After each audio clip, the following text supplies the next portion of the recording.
I'm getting really sick and tired of seeing and reading about. It sounds so silly, but it really is something that over the past few years has certainly elevated, at least in the news media or the music media, I suppose, these aging rock stars that are talking about how rock is dying or how it's no longer, alive, it's dead, that there's no band out there that's selling out arenas and doing fantastically well, by the time that their members are 25 years old. And it's not like it was in the 1970s where there were all of these bands that were doing terrifically well and were selling very, very well and was really seen as the pinnacle of the music scene.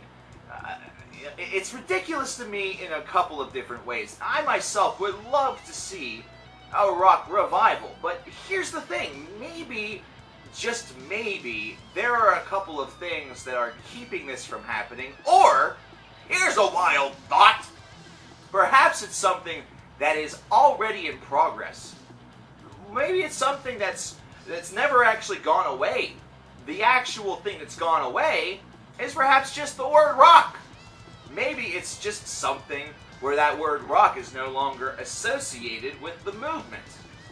The movement that we saw in the 1970s and really in the 1960s with rock and roll going to, arena rock or hard rock, classic rock, and then moving on to glam rock or glam metal, thrash metal, going into alternative rock going into things such as nu metal or grunge and post-grunge, and all of these different things. There's Brit pop, Brit rock, Brit this. There's different movements that are associated with all of this.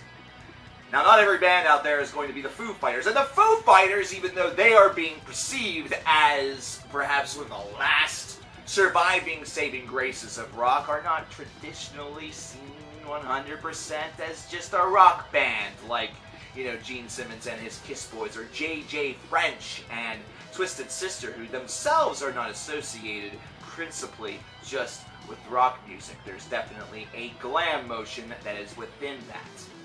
You take a look at an artist such as David Bowie, for example, especially during his 70s period and even going into his 80s transformation from that period, and, you talk to fans, and there are those that are very avid followers of his career and miss him to this day, such as myself, and it would definitely give him not just the traditional rock title, they would definitely use another adjective in order to really describe him, and there is a lot to be said about that here in 2016. In the 1970s, you could go to a concert and see a couple of bands, maybe 3 or 4 of this big movement that we're talking about for $7.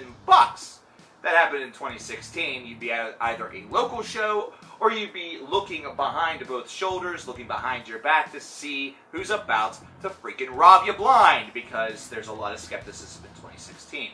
So here's a couple things that I have to say to J.J. French, to Gene Simmons, to anybody else that really feels like rock is either on its last legs or dying. And that's, it feels like we're right back where we started a couple of years back whenever we first really touched base on this topic, and I'm getting sort of sick and tired of this 6-cycle carousel, to quote a Lifehouse song title. Wow, we're going back to the 2000s! Uh-oh! Rock is still here. Rock is under different titles. Rock is under different names. If you're looking for groups that are, talking about the same things that you're talking about and stuff of that variety, maybe, just maybe, rock music is something that has evolved or grown. Either that, or the bands that you're seeing or that, that you're really talking about are not as massive. They're not as many as there was back then. Because that was a full-fledged movement back whenever these groups were either getting started, either that, or were becoming very, very popular. Here in 2016, there are many derivatives of rock music, Whenever you take a look at the 1970s, you have rock and roll, you have maybe progressive rock, you're tossing that in there within that umbrella. There's R&B, there's pop music, stuff that was tops of the charts and things like that. There was country music, jazz, and blues, both still had viability, though it was starting to become a little bit more limited, but you still had artists such as B.B. King that were doing great, great things. And now you have to add in a couple of different iterations, a couple of different styles of music that have since joined the fray. There is pop music that is now being separated within divas, within, boy bands or girl bands, ones that are a little bit less traditional in that motive. You have a lot of indie rock bands and indie pop bands. There's dance pop, synth pop. There's a lot of different versions of that umbrella. There is now emo. There is post-punk. There is, post-hardcore.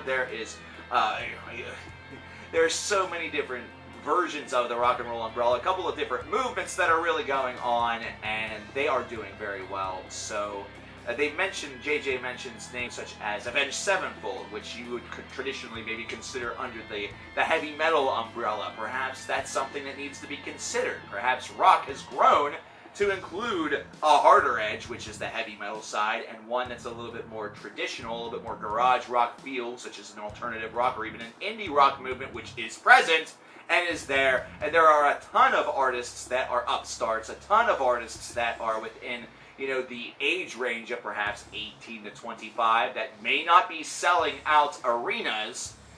They might not be going from city to city, selling out arenas filled with 10,000 or more people. But there's also a secondary problem. The secondary problem is that there's a lot of artists out there right now. We're talking a musical boom. With the advent of the internet and with the advent of different ways to get your music out there, most that are actually critically, lambasted by some of these similar artists, such as the digital mediums, and I can understand some of those ideas. Don't get me wrong, considering the digital medium does not seem like it is one that's as lucrative as perhaps the seductive advertising may give you the impression that it is. But this is also something where there is an artistry boom where there are more than ever before. You take a look in a 1970s record store, you're going to find a lot of different things. However, perhaps you're not going to see as many artists as you now see if you scroll, say, Bandcamp or some of the other, sites on the internet that's, for these hopefuls that are hoping that they either get some attention or get signed, or they want to be independent and they're just trying to filter the music to their audience. There are many different musics that you now need to also compete with, such as hip-hop, such as rap, such as, hip-hop, which is something that is also out there. Country now has bro country, which is hugely popular. There's a lot that's out there. So basically, what it seems like is actually happening here is that the umbrella hasn't become smaller. The umbrella has actually become much larger, and what it seems like is that there's not as many bands that resemble these aging artists, these, classic rock heroes, those that are seen to be as legendary, and instead it is something that's been replaced, or either that or has been given, these roles given to other styles of rock music, ones that are from a bit of a different background, that have a bit of a different message to get across. But another thing that I'm going to mention about this before I go is the fact that a lot of these tours that I'm seeing a lot of these tours where these rock bands are still touring with some of their compatriots. I recently just went to see Joan Jett, Heart, and Cheap Trick, all three of which these groups had hits in the 1970s, and continued to have success into the 1980s. Either that or just it was something where it's from that era. And these are three bands that it's a dream lineup essentially that was thrown together. It was a terrific show, don't get me wrong. But the question that I have is that if there's a lot of concern about this youth movement or these younger artists that you don't see, why not dig them up, try to find them? I'm sure that there have been some that have attempted some correspondence. Either that, or there's got to be, somebody out there that you're paying to perhaps look for a couple of partners. Why not take one of them on the road with you? Why do you need the strength of this massive lineup that's filled with 3 or 4 aging groups? Why not take the opportunity to take a couple of younger bands out on the road and get them some wider exposure? And I'll give you an example of this. Don't you worry, I'm not going to leave you hanging with just a suggestion. Nay, this is not just a suggestion, this is instead one that is backed by some proof.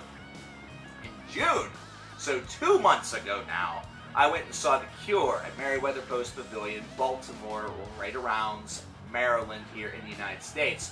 And The Cure was not alongside another band just like it. They didn't bring Morrissey along for the ride or something like that.